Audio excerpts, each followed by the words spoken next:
একরকম ফাঁকা মাঠে গোল করা নব্য আওয়ামী লীগ স্টাইল ইলেকশনের এমপি। মানে আওয়ামী লীগ যে ধরনের ইলেকশন করতো, যে ধরনের ইলেকশনের কারণে বাংলাদেশে এই হাসনাত আব্দুল্লাহদের উত্থান, সেই টাইপের আরেকটা ইলেকশন দিয়ে এমপি হয়েছে হাসনাত আব্দুল্লাহ। মানে 26-এর আওয়ামী লীগ স্টাইল ইলেকশন যদি না হতো, 26-এর আওয়ামী লীগ স্টাইল 12 ফেব্রুয়ারি আওয়ামী লীগ স্টাইল ইলেকশন যদি না হতো, তাহলে হাসনাত আব্দুল্লাহ এমপি হতে পারতো না। মানে একটা অংশ যদি এখানে বাকি থাকতো, সাপোজ ধরেন এবার ইলেকশন 26-এ 12 ফেব্রুয়ারি নির্বাচন আওয়ামী লীগ ছিল দেবিদ্বারে, কুমিল্লায়, সেখানে আপনার মানে আমি যেটা বলতে চাচ্ছিলাম সেটা হলো যে ধরেন দেবিদ্বারে যদি আওয়ামী লীগ এবার ইলেকশন করতে, ধরেন বিএনপির প্রার্থী উনি ঋণ খেলাপির কারণে তার প্রার্থিতা বাতিল হয়েছে, ইলেকশন করতে পারেন, এই ফাঁকা মাঠ পেয়ে এই একেবারে খুব দুর্বলতম প্রার্থী ট্রাক মার্কার গণ অধিকার পরিষদের প্রার্থীকে হটিয়ে দিয়ে মাঠ থেকে মোটামুটি তারও কিছু জোর জবরদস্তি ছিল হাসনাতের মাঝে, মাত্র তার সরকার ক্ষমতায় থাকা দল, ক্ষমতাসীন দল হিসেবে ইলেকশন করেছে, জিতে গেছে। কিন্তু যদি আওয়ামী লীগ সহ ইলেকশন হইতো, বিএনপি প্রার্থী ধরলাম ওখানে ঋণ খেলাপি, তো টকবক টাকবুম করে নাচতো আওয়ামী লীগের প্রার্থী, হাসনাত তো সেখানে পাত্তা পেত না, তাই না? তো সেই হাসনাত আব্দুল্লাহরা হঠাৎ করে নানান রকম কর্মকাণ্ড চালিয়ে যাচ্ছেন। তিনি এনসিপির দক্ষিণাঞ্চলের মুখ্য সমন্বয়ক, দক্ষিণাঞ্চলে দলের কাজ করবেন, এটাই স্বাভাবিক। কিন্তু হাসনাতের আকস্মিক কর্মকাণ্ড একটু মানুষকে বাঁকা চোখে দেখতে বাধ্য করে কিনা। এমনিতে ছেলেটা ট্যালেন্ট, নিঃসন্দেহে ট্যালেন্ট, মানে দুষ্ট লোকেরও তো বুদ্ধি থাকে, তাই না? তো সে ট্যালেন্ট, কিন্তু তার শুরু থেকে আপনি যদি 5 আগস্টের পর থেকে আসেন, তার যে মব মাস্টার হয়ে ওঠা, মবের বাংলাদেশে যেই 2-4 জন জনক, তাদের মধ্যে তো হাসনাত একজন। তো এই দায় কাঁধে নিয়ে তাকে তার সারা জীবন রাজনীতি করতে হবে, এবং তার মবের কারণে যত মানুষ ক্ষতিগ্রস্ত হয়েছে, যত মানুষ নিহত হয়েছে, যত মানুষ দেশ ছাড়া হয়েছে, সেগুলোর দায়িত্ব তাকে টানতে হবে। সেই হাসনাতকে নিয়ে আজকে একটা খবর আমাদের খুব ইন্টারেস্টিং লাগলো। দেখেন, কুমিল্লার 4 মানে দেবিদ্বার আসনের নবনির্বাচিত সংসদ সদস্য ও এনসিপির দক্ষিণাঞ্চলের মুখ্য সংগঠক হাসনাত আব্দুল্লাহ রোববার 22 ফেব্রুয়ারি লামা ও আলীকদম উপজেলা সফর করেন। সফরের সম্ভাব্য উদ্দেশ্য স্থানীয় সূত্রে জানা যায়, তিনি দলীয় নেতাকর্মীদের সঙ্গে মত বিনিময়, সাংগঠনিক কার্যক্রম পর্যালোচনা এবং পাহাড়ি অঞ্চলের সার্বিক পরিস্থিতি সম্পর্কে খোঁজ খবর রাখেন। তাকে ওখানে বিভিন্ন জায়গায় বিভিন্নভাবে ঘোরাঘুরি করতে দেখা গেছে ওই লামায়, হঠাৎ করে আকস্মিক। পাশাপাশি স্থানীয় প্রশাসন ও বিভিন্ন শ্রেণী পেশার মানুষের সঙ্গে সৌজন্য সাক্ষাৎও করেন। যেসব স্থান পরিদর্শন করেছেন তার মধ্যে লামা উপজেলার কয়েকটি বাজার ও জনবহুল এলাকা, সেখানে তিনি গিয়ে পরিদর্শন করেছেন। আলীকদমের বিভিন্ন গ্রাম ও পর্যটন সম্ভাবনার স্থান, সেগুলো তিনি ঘুরেছেন। স্থানীয় সামাজিক ও ধর্মীয় প্রতিষ্ঠান আলোচনার বিষয় ছিল। সফরকালে তিনি পাহাড়ি অঞ্চলে অবকাঠামো উন্নয়ন, সড়ক যোগাযোগ, শিক্ষা ও স্বাস্থ্য সেবার উন্নয়ন ও পর্যটন খাতের সম্ভাবনা নিয়ে কথা বলেন বলে জানা গেছে। দলীয় সূত্র বলছে, দক্ষিণাঞ্চলের সাংগঠনিক কাঠামো আরো শক্তিশালী করার বিষয়টি গুরুত্ব পেয়েছে। তবে সফরটি ব্যক্তিগত নাকি সম্পূর্ণ রাজনৈতিক, এ বিষয়ে আনুষ্ঠানিকভাবে বিস্তারিত কিছু জানানো হয়নি। এই হচ্ছে মোদ্দা কথা। এখন হাসনাত তো তাদেরকে কিন্তু বিভিন্ন জন বিভিন্নভাবে গোপনে ব্যবসা খুলে বসছে। হাসনাতও ব্যবসা, সাজ্জিস হাসনাত এরাও ব্যবসা খুলে বসছে, নাহিদ ব্যবসা খুলে বসছে, এগুলো গোপনে গোপনে তারা সেরেছে। পুঁজি কোথা থেকে এসছে আমরা জানি না, আমাদেরকে এটা নিয়ে প্রশ্ন করবেন না। হঠাৎ করে তার লামায় ঘোরাঘুরি করা, এটা একটু চোখে বাজে না? এই 24 জুলাই অগাস্ট অভ্যুত্থানের সময় বা বিপ্লব আন্দোলন যেটাই বলুন না কেন, এই সময়টিতে অনেক মানুষ মারা গেছে অল সাইডসে। এগুলো সুষ্ঠু তদন্ত হওয়া দরকার। এই যে আইওয়াশ, যেটা কিনা আমাদের উপরে চাপিয়ে দেওয়া হয়েছিল, বিশেষ করে পরিস্থিতির কারণে, পরিবেশের কারণে, রাজনৈতিক পরিমণ্ডলের কারণে, এই ইউনুস সরকার আমলে, সেটাকে নিয়ে অবশ্যই মুখ খোলা শুরু করা প্রয়োজন আছে। Let 99 criminals go by, do not punish a single innocent. সেটা হচ্ছে লয়ার প্রিন্সিপাল, ইকুইটেবল প্রিন্সিপাল। অর্থাৎ 99 জন অপরাধীকে ছেড়ে দিন, তবু একজন নির্দোষ ব্যক্তি যেন শাস্তি না পায়।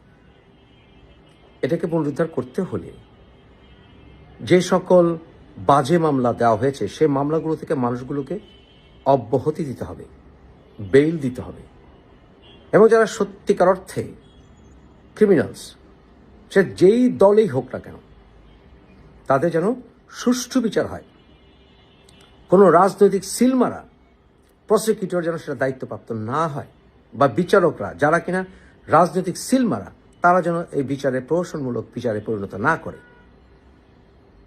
এই প্রেক্ষিতে এই অভ্যুত্থানের সময় বা বিপ্লবের সময় যাই বলেন না কেন, 24শে জুলাই অগাস্টে অনেক আইন প্রয়োগকারী সংস্থার লোকজন, বিশেষ করে পুলিশ সদস্যরা মারা গেছেন, নৃশংসভাবে মারা গেছেন, এবং সেই বর্বরচিত হত্যাকাণ্ড আমাদেরকে বিভীষিকা ধরিয়ে দিয়েছিল। তার সুষ্ঠু বিচার হওয়া প্রয়োজন। যে কোন মানুষগুলো হত্যা করে ছড়িয়ে ছিটিয়ে গোপনে গুপ্ত হয়ে আছে আমাদের মধ্যে, তাদেরকে বের করা প্রয়োজন। অন্যথায় এরকম ডেঞ্জারাস মানুষগুলো আরও দুর্ঘটনা ঘটিয়ে যাবে, কারণ তাদের হত্যা নেশা পেয়ে বসেছে। এবং যারা মব জাস্টিসের নামে যে মবিং করছে বা করে গেছে, তাদেরকে খুঁজে বের করা দরকার। তাহলে বুঝতে পারবো যে বিএনপি সত্যি কমিটেড। পুলিশ সরকারের সহায়ক এবং এক্সিকিউটিভ বডির সবচেয়ে বড় হাতিয়ার হচ্ছে পুলিশ ফোর্স। এবং সিভিলিয়ান যে সকল আপনার ধরেন সমস্যা নিয়ন্ত্রণের প্রয়োজন আছে, অপরাধ থেকে শুরু করে এ সকল মব নিয়ন্ত্রণ, বেআইনি কর্মকাণ্ড নিয়ন্ত্রণ, চুরি ডাকাতি রাহাজানি, এগুলি নিয়ন্ত্রণের জন্য পুলিশ সরকারের অন্যতম একটি অংশ। এই পুলিশ সদস্য অনেক মারা গেছেন। এরা কি সবাই শেখ হাসিনার বাহিনী? সবাই কি খুনি বাহিনী? সবাইকে হত্যাকারী বাহিনী? বা এরা কি সবাই অন্ধভাবে রাজনৈতিক উদ্দেশ্য প্রণোদিত হয়ে মানুষকে হত্যা করেছে এবং এর জন্য মারা গেছে? না, অনেক সন্ত্রাসের কর্মকাণ্ডের কারণে, অনেক সন্ত্রাসীদের কারণে সাধারণ ল এনফোর্সমেন্ট যারা সদস্য পুলিশরা, তারা জীবন হারিয়েছেন। এটা সুষ্ঠু তদন্ত প্রয়োজন আছে। অন্যথায় সাধারণ আইন প্রয়োগকারী লোকরা ডিসহার্টেন হবে, ডিমোরালাইজড হবেন। তারা সরকারকে নৈতিকভাবে সমর্থন করতে দ্বিধাগ্রস্ত হবেন, যে আমার জীবনকে বাজি রেখে সরকারের হুকুম আমি পালন করব, এবং আমি মরে গেলে, আহত হলে সরকার আমার পাশে থাকবে না, আমার পরিবারের পাশে থাকবে না। তাহলে বিএনপি সরকার দুর্বল থেকেই যাবেন। আওয়ামী লীগ শাসন আমলে সবাই কি আওয়ামী লীগের রাজনীতি করা পুলিশ ছিল নাকি? যারা এই আন্দোলনের সময় মাঠে নেমেছিলেন ল অ্যান্ড অর্ডার পুনরুদ্ধারের জন্য, তারা সবাই কি খুনি বাহিনী নাকি? প্রশ্নই ওঠে না। যারা বাড়াবাড়ি করেছে অবশ্যই তাদের শাস্তি হোক, সেটা পুলিশ হোক আর যারাই হোক। কিন্তু সাধারণ পুলিশরা যারা সরকারের হুকুম পেয়ে ল অ্যান্ড অর্ডার রেস্টোর করার জন্য মাঠে নেমেছেন, মাঠে নামলে কি তারা তাদেরকে মেরে ফেলতে হবে নাকি? সেই বিচার হওয়া প্রয়োজন এবং তাদের পরিবারের পাশে থাকা প্রয়োজন, যাতে করে অপশক্তিরা বোঝে যে বিএনপি সরকারের বিরুদ্ধেও যদি তারা উগ্রতা করে, সন্ত্রাস করে, তাহলে পুলিশ ফোর্স বর্তমানে নির্বাচিত এই সরকারের পাশে থাকবে। এবং পুলিশ তখনই থাকবে যখন এই পুলিশ ফোর্স বুঝবে তাদের ভিতরে কেউ অন্যায় শিকার হলে সরকার সে অন্যায়কারীকে শাস্তি দেবে। এবং কখনো ক্রাইম ডাজন্ট গো আনপানিশড।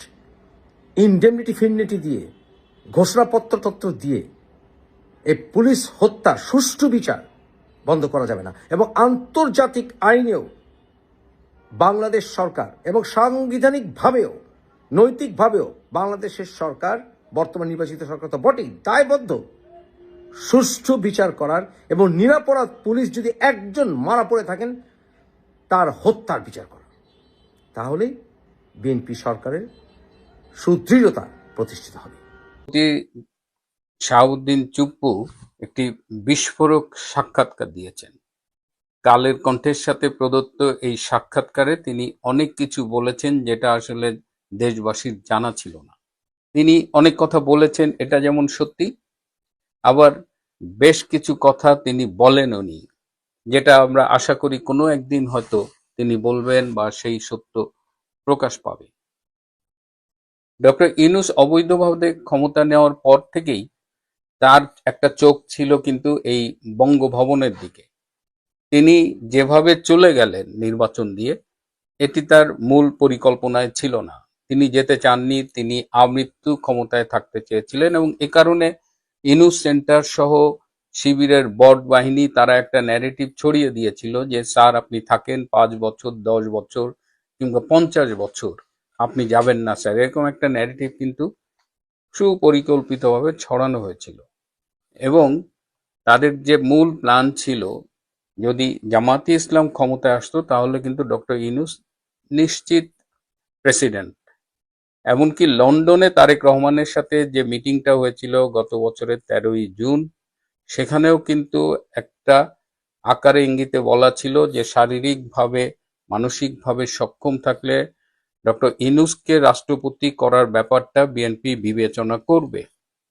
এখন তো বোঝা যাচ্ছে সেটা ছিল আসলে কথার কথা বা ইউনূসকে দেওয়া একটা টোপ। ইউনূসের এই রাষ্ট্রপতি হবার জন্য প্রথম দরকার ছিল হলো যে এই রাষ্ট্রপতি শাহাবুদ্দিন আহমেদ চুপ্পুকে তার পদ থেকে সরানো। এবং সাক্ষাৎকারে চুপ্পু অনেক কিছুই বলেছেন। তাকে সরানোর জন্য এই বৈষম্য বিরোধী ছাত্র আন্দোলন, ইনকিলাব মঞ্চ, এরকম নানান রকমের মঞ্চ এনে তার বঙ্গভবন ঘেরাও পর্যন্ত করা হয়েছে এবং বঙ্গভবন লুটপাট করার জন্য তার পেছনে ঠেলা গাড়ি, ভ্যান ট্যান নিয়েও রেডি ছিল। অন্তত 5 বার চেষ্টা করা হয়েছে শাহাবুদ্দিন আহমেদ চুপ্পুকে রাষ্ট্রপতি পদ থেকে সরিয়ে দেওয়ার জন্য এবং 5 বারই খুব সিরিয়াসলি। তিনি বলেছেন একজন উপদেষ্টা তাকে সরানোর ব্যাপারে খুব সক্রিয় ভূমিকা রেখেছে, সেই উপদেষ্টাটি আসিফ নজরুল। আসিফ নজরুল, আদিলুর রহমান শুভ্র এবং রেজওয়ানা চৌধুরী, এই 3 জন উপদেষ্টা এবং ডক্টর ইউনূস, এই 4 জন ছিল মূলত বিভিন্ন পর্যায়ে শাহাবুদ্দিন চুপ্পুকে রাষ্ট্রপতির পদ থেকে সরানোর জন্য। এবং এই আসিফ নজরুল তখন রাতের পর রাত প্রধান বিচারপতি সৈয়দ রিফাত আহমেদের বাসভবনে গিয়ে পড়ে থাকতেন, বিভিন্ন বিষয় নিয়ে আলাপ করতেন। প্রধান বিচারপতির বাসভবনে এর আগে প্রতিদিন এত লোকের সমাগম কখনোই দেখা যায়নি। সন্ধ্যা হলেই সৈয়দ রিফাত আহমেদের বাড়িতে যেন পার্টি বসতো, মানে তিনি লোকজন নিয়ে বসতেন এবং সেই আসরে আসিফ নজরুল প্রায়ই যেতেন। এবং আসিফ নজরুল্লাহ চেয়েছিলেন যে চুপ্পুকে সরিয়ে সেখানে সৈয়দ রিফাত আহমেদকে বসাতে, কিন্তু সেই সময়ের প্রধান বিচারপতি সৈয়দ রিফাত আহমেদ এই অসাংবিধানিক উপায়ে চুপ্পুকে সরিয়ে নিজে রাষ্ট্রপতি হতে চাননি। এই কারণে আসিফ নজরুলদের প্রধান বিচারপতি কেন্দ্রিক যে প্ল্যানটা ছিল সেটা ভেস্তে গেছে। এরপরে তারা চেষ্টা করেছে মব সৃষ্টি করে, গণভবন যেমন ভাঙচুর করেছে সেরকম বঙ্গভবন ঘেরাও করে ভাঙচুর করে রাষ্ট্রপতিকে বিতাড়ন করতে, সেটাও তারা পারেনি। আমাদের রাষ্ট্রপতি বলেছেন যে তিনি একটা দৃঢ় অবস্থান নিয়েছিলেন সাংবিধানিক ধারাবাহিকতা বজায় রাখবার জন্য এবং তাকে সহায়তা করেছিলেন বিএনপি এবং সশস্ত্র বাহিনী। একথা সত্যি যে বিএনপি এই জায়গাটায় সাংবিধানিক ধারাবাহিকতার পক্ষে অবস্থান নিয়েছিল এবং তারা শাহাবুদ্দিন চুপ্পুর পক্ষেই ছিল।